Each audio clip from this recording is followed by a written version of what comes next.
ಹಿಂದೂ ಕಾರ್ಯಕರ್ತರ ವಿರುದ್ಧ ಷಡ್ಯಂತ್ರ ಆಗಿದೆ, ರಾಜ್ಯವ್ಯಾಪಿ ಬಂಧನ ಆಗ್ತಾ ಇದೆ ಅಂತ ಅಶೋಕ್ ಅವರು ಇದು ತಪ್ಪು ಕಲ್ಪನೆ, ತಪ್ಪು ಆಪಾದನೆ. ಆ ರೀತಿ ಯಾವುದು ಕೂಡ ನಾವು ಈಗ 26 ಕೇಸಸ್ಸಲ್ಲಿ ಹೆಚ್ಚು 26 ಕೇಸಸ್ಸಲ್ಲಿ 36 ಜನ ಇದ್ದಾರೆ. ಆ 36 ಜನದಲ್ಲಿ ಹಿಂದೂಗಳಿಲ್ವಾ? ಅವ್ರ ಬಗ್ಗೆ ಯಾಕೆ ಇವ್ರು ಯಾರು ಮಾತಾಡ್ತಾ ಇಲ್ಲ? ಅವ್ರನ್ನೆಲ್ಲ ಬಿಟ್ಬಿಟ್ರಲ್ಲ, ಅವ್ರು ಹಿಂದೂಗಳಲ್ವ? ಅವರು ಬರೀ ಇವರೊಬ್ಬರೇ ಹಿಂದೂನಾ? ಈ ಒಬ್ಬ ವ್ಯಕ್ತಿ ಮಾತ್ರ ಹಿಂದೂ ಕಾಣಿಸ್ತಾನೆ ಅವ್ರ ಕಣ್ಣಿಗೆ. ಅದರಿಂದ ಅವ್ರು ಮಾಡ್ತಕ್ಕಂಥದ್ದು ಸುಮ್ಮನೆ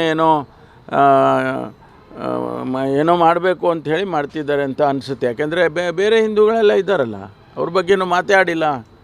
ಅಯೋಧ್ಯೆ ಹೆಸರು ರಾಜಕೀಯ ಮಾಡ್ತಿದ್ದಾರೆ. ಖಂಡಿತವಾಗಿ ನಾನು ನಿನ್ನೆ ಹೇಳಿದ್ನಲ್ಲ, ಇದು ರಾಜಕೀಯ ಮಾಡಬೇಡಿ ಅಂತ ಅವ್ರಿಗೆ ಮನವಿ ಮಾಡಿದ್ದೀನಿ. ನಾನು ಮಾಡಬೇಡಿಯಪ್ಪ ರಾಜಕೀಯ ಇದರಲ್ಲೆಲ್ಲ, ಬೇರೆ ಇದರಲ್ಲಿ ರಾಜಕೀಯ ಮಾಡಿ, ಚುನಾವಣೆಯಲ್ಲಿ ರಾಜಕೀಯ ಮಾಡಿ ಅಂಥೇಳಿ ಈಗಲೂ ಹೇಳ್ತೇನೆ.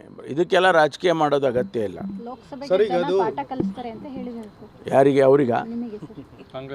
ಅಲ್ಲಲ್ಲ, ಎಲ್ಲರಿಗೂ ಕಲಿಸ್ತಾರೆ ಪಾಠ, ಎಲ್ಲರಿಗೂ ಕಲಿಸ್ತಾರೆ. ಜನಸಮುದಾಯ ತೀರ್ಮಾನ ಮಾಡುವಾಗ ಅವ್ರಿಗೂ ಪಾಠ ಆಗುತ್ತೆ, ನಮಗೂ ಪಾಠ ಆಗುತ್ತೆ.